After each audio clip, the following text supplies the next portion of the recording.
दर्शकबिन नमस्कार। आज पनि हामी तपाईलाई धेरै धेरै स्वागत गर्न चाहन्छौँ भक्ति दर्शन टेलिभिजनको यो साप्ताहिक प्रस्तुति समर्पणमा। खास गरी समर्पण मार्फत हामीले साप्ताहिक रूपमा देशका लागि योगदान पुर्याउनु भएका व्यक्तित्वहरूसँग र परिवर्तनशील घडीहरूका विषयहरूलाई पनि हामीले समावेश गर्ने गर्छौँ, धार्मिक, आध्यात्मिक र सामाजिक पक्षमा रहेर।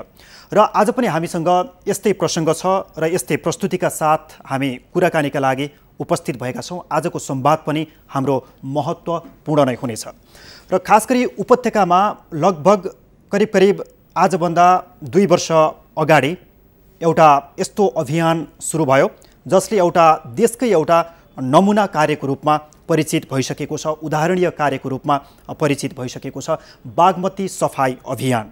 बागमती सफाई अभियान 2070 साल जेठ 5 गते पवित्र पाशुपत क्षेत्रमा अवस्थित गुहेश्वरी परिसरबाट केही थोरै अभियन्ताहरूले सुरु गरेका थिए र जुन बागमती सफाई अभियानले आगामी शनिबार 100औं हप्ता 100औं श्रृङ्खला पुरा गर्दैछ। र खास गरी यो बागमती सफाई अभियानको 100औं श्रृङ्खला के कसरी उत्सवको रूपमा मनाइदैछ, के कसरी सफा गरिदैछ र 100औं हप्तापछि अब बागमती सफाई अभियान के हुन्छ, हामी यो विषयमा पनि जान्नेछौँ। र हामी सक्रिय बागमती अभियन्तासँग आज हामीले कुराकानी गर्छौँ र आजसम्म आइपुग्दा अभियन्ताहरूले कस्तो महसुस गरे र बागमतीमा के पाए, हामी यसै विषयमा आज केन्द्रित रहेका छौँ। र आज कुराकानीका लागि हामीसँग हुनुहुन्छ बागमती सफाई अभियानका सक्रिय अभियन्ता किशोर नेपाल, माफ गर्नुहोला किशोर थापा आज हामीसँग हुनुहुन्छ। उहाँ सरकारी सेवा पनि गर्नुभएको व्यक्तित्व, शिक्षा मन्त्रालय, शहरी विकास मन्त्रालय, पर्यटन मन्त्रालयमा सचिव पदमा रहेर काम पनि गरिसक्नु भएको व्यक्तित्व पनि हुनुहुन्छ। राष्ट्र सेवक कर्मचारी उहाँ कुनै समयमा आफ्नो जीवनको धेरै कालखण्ड समय बिताउनु भएको व्यक्तित्व पनि हुनुहुन्छ र पछिल्लो समय बागमती सफाईलाई अगाडि बढाउनका लागि उहाँको पनि देन रह्यो र सक्रिय अभियन्ताको रूपमा प्रतिदिन प्रत्येक हप्ता बागमती सफाईमा सक्रिय पनि रहनुभयो र प्रेरणा पनि जुटाइरहनुभयो। हुनुहुन्छ किशोर थापा सर, धेरै स्वागत छ। नमस्कार। र सबै सर्वसाधारण बागमती अभियन्ताहरूको प्रतिनिधित्व गर्दै 100औं हप्ताको अवसरमा धेरै बधाई तथा शुभकामना हामी व्यक्त गर्छौँ तपाईँलाई। हस्, यो सबै सारा सहरवासीहरू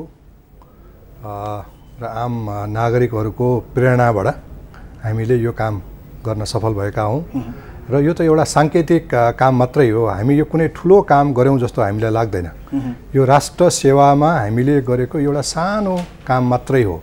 यो मुलुकमा योभन्दा धेरै ठुल्ठुला कामहरू गर्न बाँकी नै छ, तर यो बागमती सफाई महाअभियानले हामीले सोचेका ठुल्ठुला कामहरू गर्नको लागि पनि अब हामी सक्षम छौँ भन्ने कुराको चाहिँ यसले प्रमाणित गरेको छ। र बागमती सफाई पहिलो श्रृङ्खलाबाट 100औं हप्तासम्म आइपुग्दा पनि तपाईँले यो सानो काम भनिरहनु भएको छ भने अब त पक्कै पनि बागमतीको यो सफाई अभियान त अझै मूर्त रूपमा अगाडि बढ्छ। हजुर, यो अझ बृहत्तर रूपमा अगाडि बढ्छ। म यसलाई बृहत्तर रूपमा भन्छु। बृहत्तर रूप भनेको कस्तो भन्दाखेरि बागमतीका शाखा नदीहरू सहित अहिले त हामी मुख्य बागमतीमा मात्रै बढी केन्द्रित भएका छौँ। यद्यपि हाम्रा कतिपय स्वयंसेवक साथीहरूले धोबी खोला, विष्णुमती र मनोहरा लगायत केही कर्मनाशामा पनि काम गर्नुभएको छ, तर मुख्य हाम्रो अभियान त बागमतीमा केन्द्रित छ। अब यसलाई विस्तार गरेर उपत्यकाका शाखा नदीमा यसलाई विस्तार गर्ने र सँगसँगै अब टोलमा प्रत्येक टोलमा यस्तो चाहिँ सफाई अभियान चाहिँ हामीले निरन्तर रूपमा जारी गरेपछि मात्रै सही रूपमा चाहिँ बागमती चाहिँ स्थायी रूपमा चाहिँ सफा हुन्छ। पक्कै पनि यो एउटा सर्वसाधारणकै चासोको पनि विषय हो र आसपासका खोलाहरू सफा नभइकन बागमती कसरी सफा हुन्छ र ढल निकासी बन्द नभएसम्म बागमती कसरी सफा हुन्छ, यो सबैको आवाज पनि अहिले आइरहेको छ र यसमा तपाईँहरू लागि पनि पर्नु भएको छ। तर जसरी 2-4 जना एउटा प्रेरणाका स्रोतहरू, केही उच्च तहका व्यक्तित्वहरू त्यसमा सहभागी हुनुहुन्छ र त्यसको प्रेरणाले पनि सफाई भइरहेको छ, जनसहभागिता जुटिरहेको छ भनेर एकातर्फ भन्न सकिन्छ। र अरू स्थानीय छेउछाउका खोलाहरू सफा गर्दा त्यस्तै व्यक्तित्वहरूको सहभागिता रहन्छ कि रहँदैन? त्यो सहभागिता रहन्छ। अब हाम्रो सोचाइ के छ भने जो हामी बागमतीमा समर्पित भएर लाग्यौँ, अब हामीहरूले अब यी शाखा नदीको पनि जिम्मा लिनुपर्छ। हामीहरू अब छरिएर अब आगामी दिनमा छरिएर शाखा नदीको जिम्मा लिएर हामी त्यो सानो सानो समूह बनाएर ती शाखा नदीको पनि हामीले नेतृत्व लिनुपर्छ। अब हामीले 100 हप्तामा धेरै अनुभव पनि हासिल गरेका छौँ, धेरै कुरा सिकेका पनि छौँ, धेरै कुरा सिकेका छौँ हामीले। अब त्यसबाट चाहिँ हामीले त्यो सिकेका कुराहरू अब त्यहाँ हामीले लागू गरेर अब उपत्यका मात्रै होइन, देशका प्रमुख चाहिँ ठुल्ठुला सहरहरूमा चाहिँ भएर बग्ने नदीहरू अहिले पनि प्रदूषित छन्। ती नदी नालामा पनि सफाई कार्यक्रमको सुरुवात चाहिँ गर्नुपर्छ हामीले। जियोस् बागमती सफाइले एउटा नदी र खोलाहरू प्रदूषित हुनु हुँदैन, अब फोहोर अहिले जति भयो अब चाहिँ रोक्नुपर्छ, फोहोर गर्नु हुँदैन भन्ने एक प्रकारको सन्देश म्यासेज चाहिँ पुगिरहेको छ, छरिरहेको छ यो भनौँ न, होइन? र जस्तै तपाईँहरू भर्खरै धेरै कुरा सिकेका छौँ तपाईँले भन्नुभयो है, खास गरी यो बागमती सफाइबाट मूलत के कुराहरू तपाईँले सिक्नुभयो खासमा? मूलत कुरा कस्तो भनेदेखि जो हामी उच्च पदस्थ कर्मचारीहरू भनौँ न, हामीहरू चाहिँ के भन्थ्यौँ भन्दाखेरि यो भएन ऊ भएन भन्थ्यौँ, अनिखेरि फलानले गरिदिनु पर्यो भन्थ्यौँ, अरूलाई आदेश दिन्थ्यौँ, अरूले किन गरेन उसलाई कारवाही गर्थ्यौँ। तर हामी आफै चाहिँ त्यो कार्यक्षेत्रमा त्यति साह्रो उत्रिँदैन थियो, अरूलाई खटन पटन गर्थ्यौँ, अरूलाई आदेश दिन्थ्यौँ। जो म आफै पनि भनौँ, म सचिव हुँदाखेरि मातहतका हजारौँ हजार कर्मचारीले निर्देशन दिने, खटन पटन गर्ने, उनीहरूको अनुगमन गर्ने, कागजी कामहरूमा धेरै चाहिँ व्यस्त रहने त्यस्ता काम म गर्थेँ भन्दाखेरि जब यो बागमती सफाइमा त म हप्ताको एक दिन म आफै चाहिँ फोहोर उठाउँछु, आफै डोको समात्छु, आफै त्यसमा चाहिँ म पानीमा चाहिँ छिरेपछि त्यो गर्दाखेरि मैले आफ्नो जीवनमा एउटा अर्कै परिवर्तन भएको मैले पाएँ, आफै भित्र एउटा परिवर्तन भएको पाएँ। यद्यपि म त्यो फोहोर चाहिँ जुन ढल मिसिएको चाहिँ नदीमा म डुब्थेँ, तर मेरो मन चाहिँ पखालिएको जस्तो मलाई अनुभूत हुन्थ्यो। बाहिर शरीरमा ढल मिसिएको हुन्थ्यो, शरीर यो छाला ढल युक्त चाहिँ पानीमा भिजेको हुन्थ्यो, तर बिस्तारै त्यो मन चाहिँ सफा पखालिएको, हरेक हप्ता मन पखालिएको हुन्थ्यो। र मलाई लाग्छ कि 100 हप्तामा आइपुग्दाखेरि धेरै पखालिएको अवस्था चाहिँ छ, जीवनै बदलेको अवस्था। तपाईँको व्यक्तिगत कुरा गर्दा अहिले त तपाईँ सरकारी सेवाबाट, राष्ट्र सेवा कर्मचारीबाट औपचारिक रूपमा सेवानिवृत्त भइसक्नु भएको छ। यदि अझै पहिलेबाट बागमती सफाइमा तपाईँ सरिक हुन पाएको भए तपाईँको सरकारी सेवा पनि अझै चुस्त दुरुस्त हुन्थ्यो है, अझ राम्रो हुन्थ्यो। मैले अझ यो देशका धेरै समस्यालाई अझ गहिराइमाबाट मैले बुझ्न सक्थेँ, त्यो समस्या समाधानमा अझ बढी प्रभावकारी भूमिका म खेल्न सक्थेँ। र तपाईँ बताइदिनुहोस् न, खास गरी तपाईँ चाहिँ कसरी सहभागी हुनुभयो, कसरी मौका मिल्यो तपाईँलाई बागमतीमा प्रवेश गर्ने? अब म यहीँको बासिन्दा भएको र सानैदेखि नै बागमतीमै अब खेलेर, बागमतीमा पौडेर, बागमतीसँग चाहिँ ज्यादै नजिकबाट चाहिँ म हुर्केको हुनाले मैले हेर्दै यो नदीको जुन अवस्था बिग्रिँदै गएर एउटा चाहिँ बागमती हेर्नै नसकिने एउटा अवस्थामा पुग्यो, ज्यादै दुःख लाग्थ्यो। तर सुरुमा के सोच्थेँ भने यो सम्बन्धित यसका चाहिँ पक्षधरहरूले, सम्बन्धित निकायहरूले यसको चाहिँ राम्रो गर्दै हुन्थ्यो, यसमा केही सुधार गर्दै हुन्थ्यो भन्ने लाग्थ्यो। यसमा मैले चाहिँ के सुधार गर्न सक्छु भने म पनि सोच्दैन थिएँ। म अरू निकायमा कार्यरत थिएँ, मेरो प्रत्यक्ष चाहिँ यसको अधीनमा यो कार्य पर्दैन थियो। म पर्यटन मन्त्रालयमा थिएँ, शिक्षा मन्त्रालयमा थिएँ, अरू कार्यालयमा पनि थिएँ। त्यो अवस्थामा चाहिँ मेरो मातहतमा यो बागमती सफाइको जिम्मेवारी प्रत्यक्ष रूपमा पर्दैन थियो र म त्यो अपेक्षा गर्थेँ अरूले गर्दै हुन्थ्यो। तर म त्यहाँ रहँदाखेरि पनि मैले के गर्न सक्छु भनेर म चाहिँ सोचिनँ, मैले सोचिनँ। त्यसकारण जब म शहरी विकास मन्त्रालयमा आएपछि म चाहिँ सम्बन्धित ठाउँमा नै म आइपुगेँ। अब मैले गरिनँ भने चाहिँ मेरो जीवनभरको लागि पछुतो हुन्छ भनेर यसमा चाहिँ मैले 2070 साल जेठ 5 गते शहरी विकास मन्त्रालयको पहिलो वार्षिक उत्सव, त्यो बेला कुनै मन्त्रालयले वार्षिक उत्सव मनाउने गरेका थिएनन्।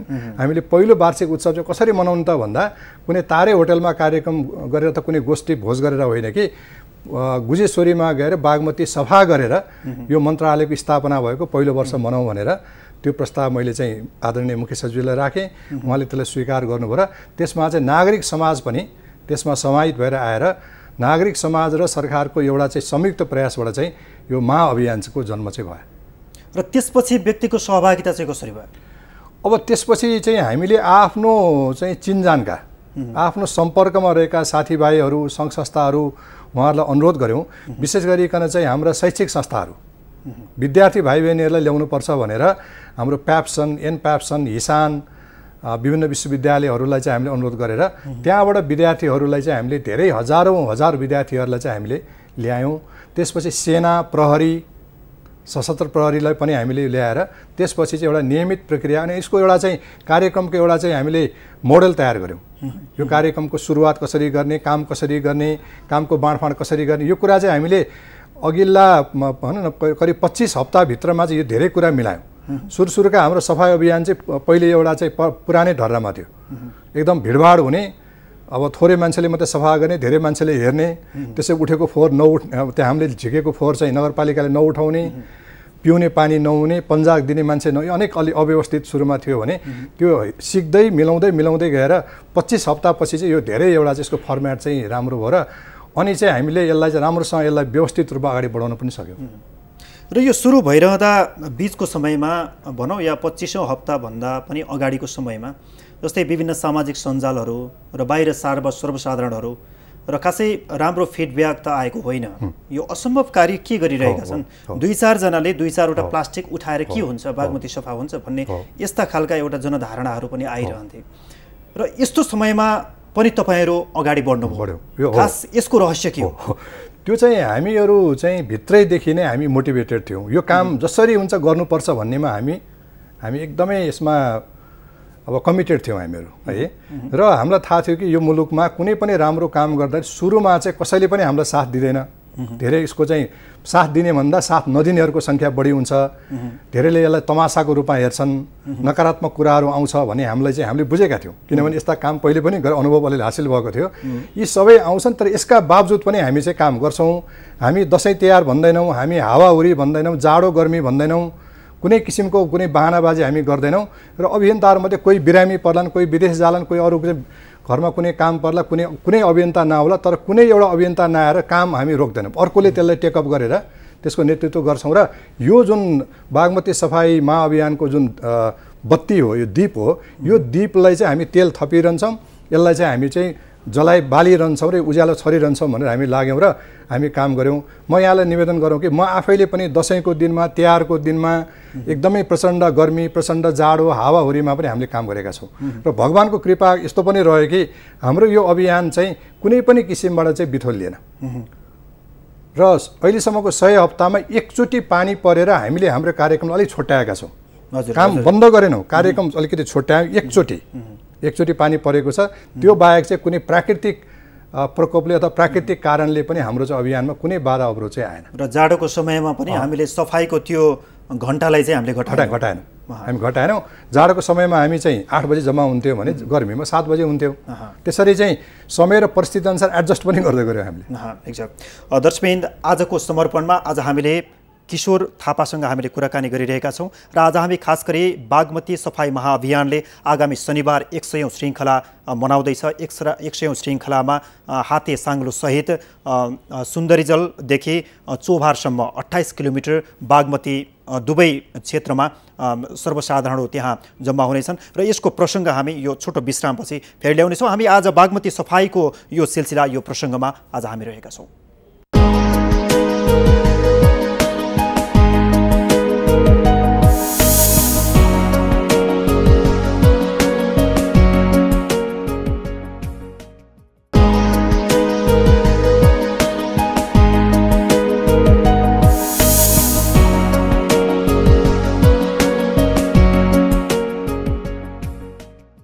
दर्शकवृन्द, हामी फेरि पनि स्वागत गर्दछौँ। यो हो समर्पण, नेपालको एकमात्र धार्मिक आध्यात्मिक टेलिभिजन भक्ति दर्शन टेलिभिजनको यो साप्ताहिक प्रस्तुति र खास गरी हामीले राष्ट्रिय सवालको विषयमा केन्द्रित रहेर हामीले यस कार्यक्रममा कुराकानी गर्ने गर्छौँ विशिष्ट पाहुनासँग। र म फेरि पनि अवगत गराउन चाहन्छु, हामीले यो अहिले चाहिँ आगामी शनिबार बागमती सफाई महाअभियानले गौरवमय 100औं श्रृङ्खला मा प्रवेश गर्दैछ र यो सन्दर्भमा हामी बागमती सफाईमा केन्द्रित रहेर कुराकानी गरिरहेका छौँ बागमती सफाईका सक्रिय अभियन्ता किशोर थापासँग, जो नेपाल सरकारको सेवानिवृत्त कर्मचारी पनि हुनुहुन्छ। सर, फेरि पनि स्वागत छ। र खास गरी अब म 100औं श्रृङ्खलातर्फ हामी प्रवेश गर्न चाहन्छौँ र आगामी शनिबार 100औं श्रृङ्खला मनाइँदैछ। यस विषयमा सञ्चार माध्यमहरूमा, विभिन्न क्षेत्रहरूमा पनि यसको विषयहरू, कुराहरू, सूचनाहरू आइरहेका पनि छन् र खासमा कसरी मनाइँदैछ यो शनिबारको कार्यक्रम? यो शनिबार चाहिँ एउटा यसको आकर्षण भनेको तल चोभार, जहाँबाट चाहिँ यो गल्छीभन्दा माथि चोभारको गल्छीबाट चाहिँ सुरु भएर सुन्दरीजलसम्म 28 किलोमिटरको बागमतीको जुन खण्ड छ त्यसको दुवै किनारमा हामी सारा अब उपत्यकावासीहरू त्यहाँ उपस्थित भएर एउटा हातेमालो गरेर अथवा एउटा मानव साङ्लो बनाएर हामी बागमती नदीमा फोहोर फाल्दैनौँ र अरूलाई पनि फोहोर फाल्न दिँदैनौँ। हामी पनि फाल्दैनौँ, अरूले नै फाल्न पाउँदैन भनेर हामी त्यहाँ चाहिँ त्यो प्रतिबद्धता व्यक्त गर्छौँ। र हामी उपस्थित भएका सबैले त्यहाँ राष्ट्रिय गान गाएर राष्ट्रपतिको एउटा आफ्नो भक्ति प्रदर्शन गर्छौँ र बागमतीको लागि जुन बागमती सफाई महाअभियानमा लगाउने गरिएका केही नाराहरू जस्तो अब हामीले नगरे कसले गर्ने, अहिले नगरे कहिले गर्ने, हामी बागमती नदी सफा गर्न सक्छौँ भन्ने किसिमका नाराहरू लगाएर र हाम्रो अभियान जारी छ भन्ने त्यस्ता कुराहरू नाराहरू लगाउँछौँ र हामी 15 मिनटसम्म चाहिँ चोबारदेखि सुन्दरीजलसम्म त्यो हातेमालो हामी कायम गर्छौँ। र हामी सारा देशवासीलाई मात्रै होइन कि विश्वका हाम्रा अरू देशका चाहिँ हाम्रा मित्रहरूलाई पनि यो सन्देश दिन चाहन्छौँ कि हामी नेपालीले परिआएको बेलामा कस्ता कस्ता समस्याहरूकोसँग हामी जुझ्न सक्छौँ र त्यसको समाधान निकाल्न सक्छौँ भन्ने कुराको जानकारी हामी दिन्छौँ। त्यसमा विभिन्न अन्तर्राष्ट्रिय सञ्चार माध्यमले पनि यसलाई बडा चासोका साथ हेरेको अवस्था छ। हाम्रा राष्ट्रिय सञ्चार माध्यम त यसमा पुरै लाग्नु भएको छ। यहाँहरू पनि यो महाअभियानको अभियन्ता नै मान्छु म यहाँहरूलाई। यहाँहरूको आफ्नै भूमिका छ र यो अभियानलाई यहाँसम्म ल्याउनमा यो माउन्टेन टेलिभिजन, भक्ति दर्शन लगायत अब देशका ठुल्ठुला सञ्चार माध्यमहरूले पनि आफ्नो क्षेत्रबाट चाहिँ जुन प्रयास गर्नुभएको छ उहाँहरूप्रति पनि म अनुग्रहित छु। जस्तै यसमा विभिन्न सङ्घ संस्थाहरू तपाईँहरूकै आह्वानमा जुटेर पूर्व सूचना अनुसार ठाउँ ठाउँमा जम्मा भएर हाते साङ्लोमा आबद्ध हुनुहुन्छ वा कुनै व्यक्ति एउटा स्वतस्फूर्त रूपमा ल म पनि त्यहाँ जान्छु भनेर कसरी कहाँ गएर उभिन सक्छ? हामीले के भनेका छौँ भन्दाखेरि आफूलाई पाएक पर्ने आफ्नो घर जुन ठाउँमा छ त्यसको नजिक बागमती कुन चाहिँ खण्ड पर्दछ त्यहाँ उपस्थित हुने हो। त्यो किनारमा जस्तो ललितपुरका बासिन्दाहरू ललितपुरको साइडमा उपस्थित हुनुहुन्छ भने काठमाडौँबाट काठमाडौँपट्टि हुनुहुन्छ। अब सुन्दरीजलदेखि चोबारसम्मको खण्डमा आफूले जहाँ पाएक पर्छ त्यहाँ उपस्थित हुने हो। त्यस कारणले यो हो भन्ने त्यस्तो केही पनि छैन, किन मानव साङ्लो त 28 किलोमिटर 28 दुना 56 किलोमिटर हुन्छ। कुनै पनि खण्डमा चाहिँ त्यो उपस्थित हुन सकिन्छ। ठिक ठिक। र जसरी बिचका विभिन्न समयमा जस्तै 60औं हप्तामा, 25औं हप्तामा, 50औं हप्तामा, 80-85 यस्तै हप्ताहरूमा चाहिँ हामीले एउटा छुट्टै प्रकारको विशिष्ट व्यक्तिको लाई आमन्त्रण गरेर एक प्रकारको समारोहको आयोजना गर्थ्यौँ नि, औपचारिक कार्यक्रम नै भनौँ न। त्यस्तो खालको कुनै ठाउँमा छ कि छैन? त्यस्तो अहिलेसम्म हामीले योजना गर्न सकेका छैनौँ, किनभने त्यो हाते साङ्लो बनाउने कुरामा धेरै हाम्रो समय लाग्ने र मानिसहरू व्यस्त हुने, ठुलो स्ट्रेसमा मान्छेहरू छरिने हुनाले ती सबैलाई एकै ठाउँमा ल्याउन चाहिँ निकै गाह्रो हुने भयो। किनभने हामी त यो साधन स्रोतको पनि त हाम्रो कमी नै छ। कतिपय मान्छेहरू पैदलै आउनुपर्ने हुन्छ, अब सवारी साधन हुँदैन, समय लाग्छ। फेरि बागमतीमा जताततै सजिलैसँग पुग्न सकिँदैन। त्यसले गर्दाखेरि हामीले अहिले चाहिँ यसको मुख्य आकर्षण हाते साङ्लो हुन्छ र पहिले जस्तो चाहिँ काहीँ नुहाएर काहीँ कुनै सांस्कृतिक कार्यक्रम गर्ने चाहिँ अहिलेसम्म त्यस्तो हामीले विचार गरेका छैनौँ। र कुनै समयमा 100औं हप्तासम्म पुग्दा हामीले बागमतीले नुहाउन सक्छौँ, नुहाउन योग्य बनाउँछौँ भनिएकै पनि हो र बिचमा एकचोटि प्र्याक्टिस पनि भयो हो। तर हामीले 50औं हप्तामा गुजेश्वरीमा हामीले नुहाएकै हो, मैले पनि स्नान गरेकै हो। र 100 हप्तासम्ममा यो शङ्खमूलमा बागमती र मनोराको दोभानमा सम्म चाहिँ हामीले स्नान गर्ने भन्ने हामीले लक्ष्य राखेका थियौँ। अब स्नान गर्नको लागि फेरि यो औपचारिक स्नान गर्नको लागि धेरै वैज्ञानिक अध्ययनहरू गर्नुपर्ने, किनभने अलिकति त्यसमा त्रुटि भयो भने चाहिँ ठुलो होहल्ला हुने। सामान्य स्नान भएन यो चाहिँ औपचारिक एउटा चाहिँ विशिष्ट स्नान हुने हो। विशिष्ट महानुभावहरू आउनुहुन्छ, त्यसले गर्दाखेरि त्यो पानीको गुणस्तर चाहिँ 100% शुद्ध नभएसम्म स्नान गराउन हामीलाई चाहिँ उपयुक्त लागेन। यद्यपि मलाई पुरा विश्वास छ कि म चाहिँ त्यो मनोरा र बागमतीको दोभानमा स्नान म गर्न सक्छु, म व्यक्तिगत रूपमा गर्न मलाई कुनै आपत्ति छैन है। तर यसलाई चाहिँ औपचारिक रूपमा यसलाई चाहिँ एउटा वैज्ञानिक रूपमा चाहिँ स्नान गर्नको लागि त्यो पानी अझ चाहिँ हाम्रो त्यो गुणस्तरको भइसकेको छैन। हामीले चाहिँ टेस्टहरू गरेका छौँ, त्यसबाट के आएको छ भन्दाखेरि अझ पनि पानीमा केही जीवाणुहरू त्यहाँ अझ पनि छन्। पानी जति शुद्ध हुनुपर्ने स्नान गर्नको लागि त्यो भइसकेको छैन। यद्यपि पानीको गन्ध त्यस्तो गन्ध छैन, पानीको चाहिँ त्यसको रङ पनि राम्रै देखिन्छ, राम्रो जसरी नदीमा पानी बगेको देखिन्छ, तर चाहिँ अझ पनि त्यसमा नदेखिने जीवाणुहरू अझ पनि हुनाले पानी स्वच्छता भइसकेको स्वच्छ भइसकेको छैन। जस्तै पहिलो नुहाउन सक्छौँ अहिले पनि, पशुपतिसम्म त त्यो हामी त्यो किसिमको प्रमाणितै भएको छ। तर पशुपतिभन्दा तल गएपछि अझ पानीको गुणस्तर त्यो स्तरमा आएको छैन। पशुपतिभन्दा तल क्रमिक रूपमा प्रदूषित हुँदै गएको चाहिँ देखिएको छ।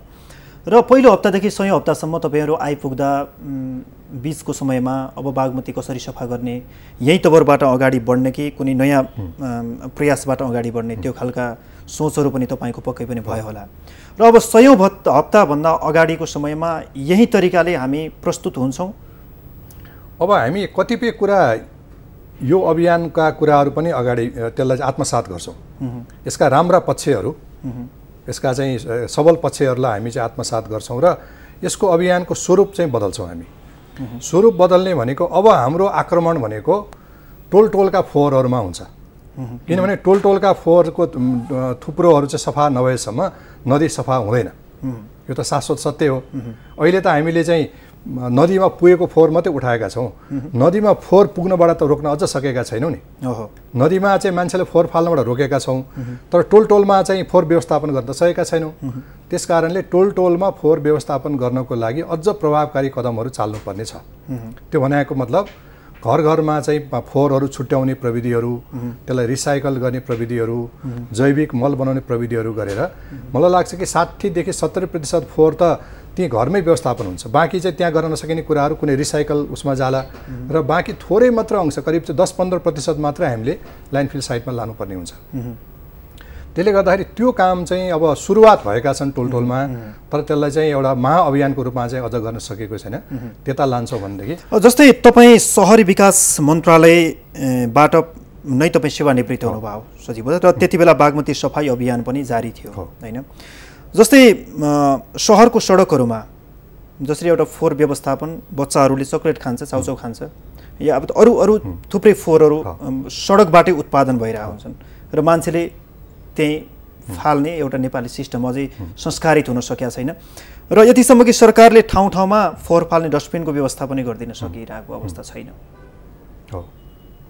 र यी यस्ता कुराहरूले हामी झकझक्याउन मिल्दैन? यी कुराहरू मिल्छ, त्यो त गर्नुपर्छ नि। यसमा त मैले यिनी त साना कुरा हुन् नि, एउटा विकासको अब साना कुरा हुन्। जस्तो चाहिँ हाम्रो त समस्याहरू कस्तो छ भने डस्टबिनहरू राख्दाखेरि पनि त्यो हराउने, त्यो चाहिँ नासिने, भत्किने अवस्था पनि छ होइन। सडक किनारमा राखिएका बोट बिरुवाहरू चाहिँ गमलाहरू तोडिने, रुखहरू भाँचिने अवस्था पनि छ। अब यो के छ भने सुरुको अवस्थामा यस्तो हुन्छ। अब जब त्यसमा निरन्तर प्रयास गर्दै गएपछि मान्छेमा एउटा चेतना आउँछ कि यो चिज त मैले एकचोटि भाँच्दैमा त यो सधैँ त नभाँचिने रहेछ, सरकारले आएर फेरि अर्कोले यसमा रोपिहाल्दो रहेछ, रुख त बढ्दो रहेछ, म किन यो भाँचो भने उसले चाहिँ एक दुई पटक त्यो गल्ती गरे, त्यसमा चाहिँ उसले उसको चेतना त अवश्य चाहिँ फर्किन्छ नि त। त्यसले गर्दा त्यस्ता कामहरूमा हामी निरन्तर लाग्नुपर्छ। अब यसरी यो भाँचिन्छ, फुट्छ, भत्किन्छ भने त्यो काम नगर्ने होइन।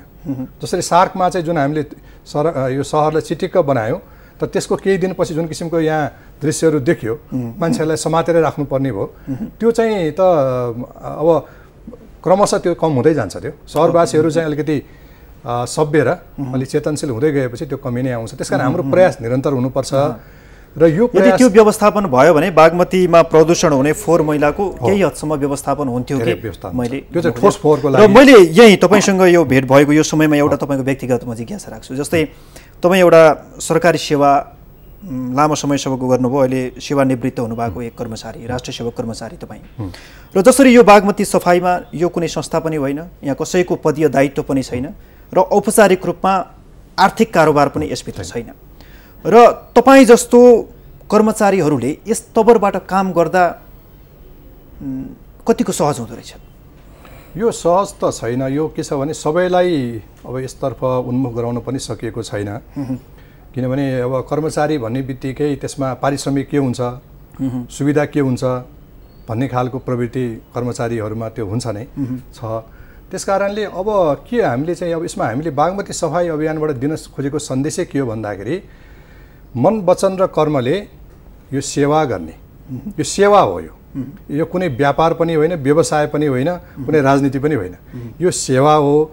र म हप्ताको चाहिँ 6 दिन म आफ्नो काम गर्छु, रोजीरोटीलाई काम गर्छु, तर एक दिन चाहिँ कुनै पारिश्रमिक, कुनै सुविधा नलिकन म आफ्नो कसैको आदेश बिना स्वेच्छाले चाहिँ म यो सेवा गर्छु भनेर। अब सेवा के गर्छु त भन्दा अहिले बागमती सफाई गर्छु भने सेवा हो। भोलि अरू किसिमको सेवा पनि हुनसक्छ, दिन दुखीहरूको सेवा हुनसक्छ, कुनै कसैको लागि अरू आफूले जानेको कुनै सिपहरू प्रयोग गरेर गरिने सेवा हुनसक्छ। त्यो सेवामा हामी लाग्नुपर्छ। अब हाम्रो चाहिँ म के निवेदन गरौँ भन्दाखेरि हाम्रो समाजको बनोट नै एउटा शोषणमुखी समाज। शोषणमुखी भन्दाखेरि चाहिँ कुनै काम गरेपछि केही पारिश्रमिक लिइहाल्नुपर्ने, अझ बढी लिनुपर्ने, बिना स्वार्थ कामै नगर्ने, केही न केही गरेर अरूलाई चाहिँ शोषण गरिहाल्नुपर्ने होइन, अथवा अरूबाट शोषित भइहाल्ने त्यस्तो अवस्थाको जुन समाजलाई अब हामीले क्रमशः सेवामुखी समाज। हामी आफ्नो व्यवसाय रोजगारी पेसा यी सबै हामी गर्छौँ, रोजीरोटीको लागि हामी सङ्घर्ष गर्नुपर्छ। तर हप्ताको कुनै दिन, महिनाको कुनै दिन अथवा वर्षको कुनै दिन चाहिँ हामीले निस्वार्थ रूपमा आफ्नो समाज अथवा राष्ट्र अथवा यो विश्वको लागि चाहिँ यो मन वचन र कर्म चाहिँ समर्पित गर्नुपर्छ भन्ने त्यो भावना चाहिँ हामीले विकास गर्नुपर्छ। र बागमतीमा जसरी चाहिँ फोहोरहरू उठाइन्छन्, त्यो ढोकाहरू चाहिँ पास गरिन्छन्, जसरी त्यहाँ सेना प्रहरी निजामती कर्मचारी विद्यार्थी बालक वृद्ध सबै लागेर जुन गर्छन् त्यो हो। अब त्यो दृश्य चाहिँ हामीले देशका हरेक क्षेत्रमा चाहिँ हामीले देख्न पाउनुपर्छ सबै मिलेर। तपाईँको अब भन्नको मतलब तपाईँ बागमती मात्रै सफा गर्नु र अन्य खोला नालाहरूलाई व्यवस्था गर्नु यो सफाइको कमजोरी पक्ष हो तपाईँले भन्नुभयो। र अब बिस्तारै हामी त्यतातर्फ पनि लाग्छौँ होइन त। र खास गरी तपाईँ स्वयंले बागमतीभित्र चाहिँ खास के बढिरहेछ, के पाउनुभयो खासमा? म चाहिँ सकेसम्म नदीमै छिर्छु, बुट लगाएर म नदीमै छिर्छु र मैले यो कामको लागि मेरो आफ्नो पोसाक पनि छ र त्यो लगाएर छिर्दाखेरि चाहिँ बागमती नदीमा सबैभन्दा धेरै त्यहाँ मैले उठाएको भनेको लुगा कपडाहरू, मानिसका कपडाहरू सबैभन्दा धेरै चाहिँ त्यो कपडाहरू त्यहाँ फालिएको र बगेर गएको देखियो। त्यसपछि गएर चाहिँ प्लास्टिकका सामानहरू, झोलाहरूलाई प्लास्टिकका सामानहरू जुन देखियो। र तेस्रोमा चाहिँ अनिखेरि अरू कुराहरूमा चाहिँ यस्तो चाहिँ यो तारहरू डोरीहरू होइन, अब यस्तै गाडीका चाहिँ केही पाटपुर्जाहरू अनि निर्माण सामग्रीहरू, पुरानो घरबाट चाहिँ फ्याँकिएका निर्माण सामग्रीहरू त्यस्ता कुराहरू पनि देखिए।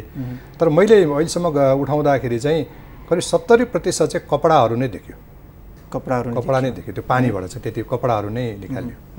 र अब यो बताइदिनुहोस् कि तपाईँ एउटा विवेकशील व्यक्तित्व यो भएको नाताले पनि अब बागमती सफाइ चाहिँ कसरी हुनुपर्छ तपाईँको व्यक्तिगत धारणा? अब यो सफाइलाई अलिक बृहत्तर रूपमा हेर्दाखेरि अब यो ठोस फोहोर उठाउने काम त नियमित रूपमा गर्नुपर्छ। तर बागमतीमा अब कस्तो भनेदेखि एउटा हामीले सुरुदेखि नै सोचाइरहेको बर्खायाममा बागमतीमा उत्सव मनाउने, जब पानी त्यहाँ चाहिँ छताछुल्ल पानी हुन्छ, बागमतीमा पानी र शाखा नदीमा पानी टनाटन हुन्छ, त्यो बेलामा ऱ्याफ्टिङहरू गर्ने, जलयात्रा गर्ने, बाजागाजा सहित सांस्कृतिक कार्यक्रमहरू गरेर उत्सव मनाउने 2-3 महिना, सँगसँगै केही सफाइका काम पनि गर्ने। जब बागमतीमा पानी चाहिँ कम हुँदै जान्छ र मानिसहरू चाहिँ नदीमा जान सक्छन् त्यो बेलामा अनि सफाइको कामहरू गर्ने।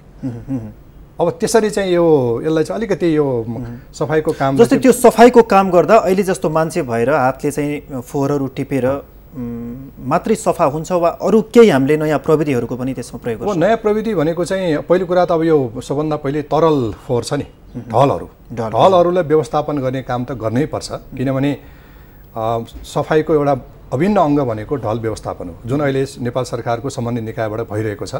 अझ यो 2-3 वर्ष लाग्छ यो कम्प्लिट हुनको लागि। बागमतीमा ढल हाल्ने काम अहिले सुन्दरीघाटसम्म त चलिरहेको छ, तर शाखा नदीहरूमा त्यो काम चाहिँ धोबी खोलामा सुरु भएको छ, मनोहरा र चाहिँ विष्णुमतीमा अझ सुरु भएको छैन। यी दुईटै नदीमा गर्नुपर्छ र त्यसलाई प्रशोधन गर्नुपर्छ। अब ढल प्रशोधन गर्दा दुईटा फाइदा छ। एउटा फाइदा चाहिँ शुद्ध पानी चाहिँ नदीमा आउँछ, नदीको बहाव बढ्छ।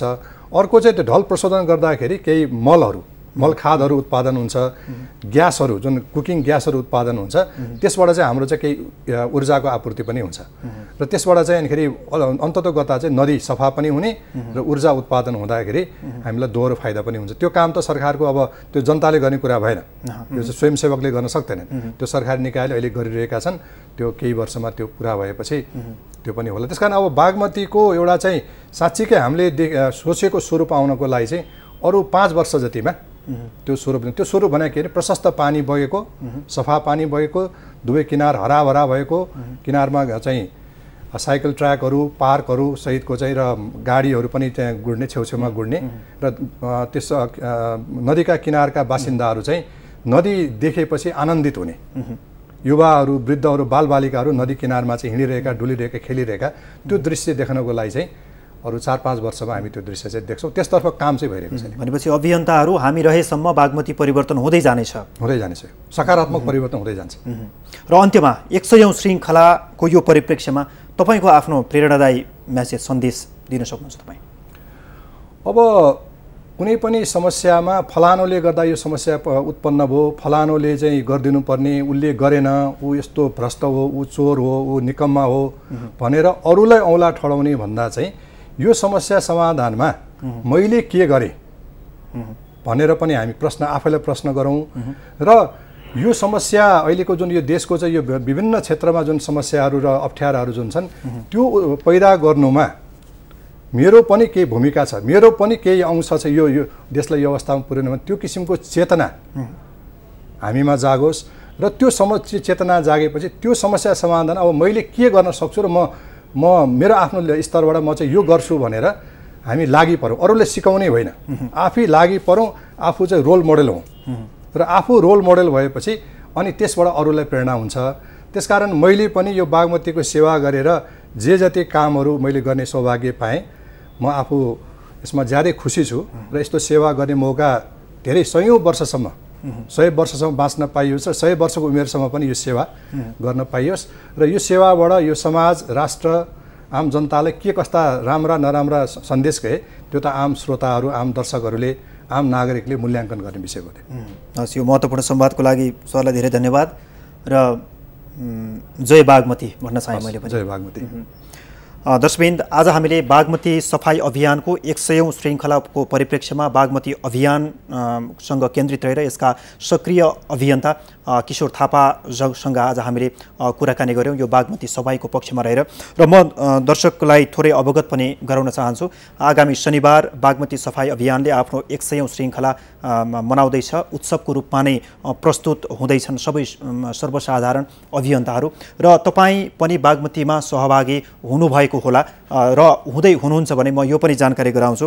र शनिबार बिहान 6:30 बजे सबै सर्वसाधारण, सबै अभियन्ता आफ्नो पाएक पर्ने ठाउँमा बागमती नदी किनारमा उपस्थित हुन सक्नुहुनेछ र 6:30 देखि 7:15 बजेसम्म तोकिएको ठाउँमा आफूलाई पाएक पर्ने ठाउँमा जम्मा हुन सक्नुहुनेछ र त्यसै गरी 7:15 देखि 7:17 सामूहिक रूपमा राष्ट्रिय गान गाइनेछ, जसप्रति एउटा देश प्रतिको आफ्नो एउटा भाव चाहिँ जाग्नेछ र बागमतीमा समर्पण हुन अझै उत्साह प्रदान गर्नेछ त्यो राष्ट्रिय गीतले। र त्यसै गरी 7:30 देखि 8 बजेसम्म मानव साङ्लो निर्माणको तयारी हुनेछ र सबै सर्वसाधारण अभियन्ताहरू आधी घण्टाको समयमा एउटा साङ्लोमा आफै साङ्लो बनाएर बाँधिनु हुनेछ।